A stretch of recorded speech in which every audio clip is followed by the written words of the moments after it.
ఇండస్ట్రీలో మీకు best friend ఉన్నారా సార్? ఉంటే ఎవరు వాళ్ళు? ఉంటే చెప్పొచ్చండి. ఉన్నారు.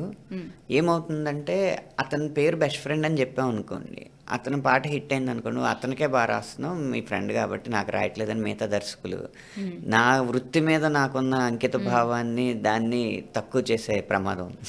హ్మ్. సో, అందుకని ఎవరి పేరు అందుకని ఆయన చెప్పదలుచుకోలేదు. పేరు చెప్పను. కీరవాణి గారు, తమన్ గారు, దేవిశ్రీ ప్రసాద్ గారు వీళ్ళతో మీ బాండింగ్ ఎట్లుంటది? నా అదృష్టం ఏంటంటే అండి, నా మొదటి సినిమా దగ్గర నుంచి కూడా డెబ్యూటెంట్ మ్యూజిక్ డైరెక్టర్స్ దగ్గర నుంచి ఆస్కార్ అందుకున్న సంగీత దర్శకుల వరకు అందరితోనూ పనిచేశానమాట.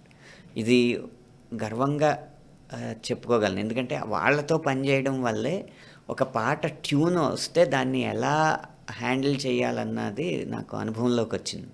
సో, ఇప్పుడు ఒక్కొక్కళ్ళ దగ్గర ఒక్కొక్కటి నేర్చుకోవచ్చు. కీరవాణి గారి దగ్గర పని అనేది అదొక ఒత్తిడి కాదు.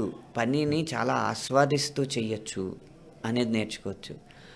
మణిశర్మ గారి దగ్గర మనం చేసిన పని మనం బోర్ కొట్టకూడదు కాబట్టి ఎప్పటికప్పుడు కొత్తగా ఆలోచించడం నేర్చుకోవాలి అని. దేవిశ్రీ ప్రసాద్ గారి దగ్గర జనరంజకం అనేది పాటలో జనరంజకమైన లక్షణం ఎలా ఉండాలి అని దానికోసం పరితపిస్తుంటారే ఆ లక్షణం నేర్చుకోవచ్చు. ఇంకా ఏఆర్ రెహమాన్ గారి దగ్గర ఏంటంటే ఎప్పటికప్పుడు మనం ప్రపంచం కంటే 5 సంవత్సరాల ముందు ఉండడం ఎలా. అందుకని వీళ్ళందరి దగ్గర నేర్చుకోవడానికి ఖచ్చితంగా గొప్ప గొప్ప పాయింట్లు ఉంటాయండి. అదొక్కటి నేను గర్వంగా భావిస్తాను నా కెరీర్ దృష్టిలో. కొంతమంది పెద్ద హీరోలకి రాయకపోయి ఉండొచ్చు.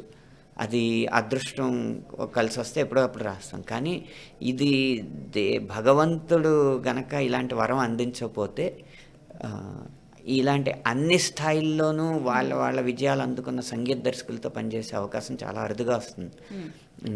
ఏమై చేసేవే సింగిల్ కార్డు ఏఆర్ రెహమాన్ గారు, అలాగే ఎటో వెళ్ళిపోయింది మన సింగిల్ కార్డు ఇళయరాజా గారు. ఇలాంటి శిఖరాలతో పనిచేసే అవకాశం ఇచ్చినందుకు ఆ భగవంతుడికి ఖచ్చితంగా నేను కృతజ్ఞతలు తెలియజేసుకోవాలి.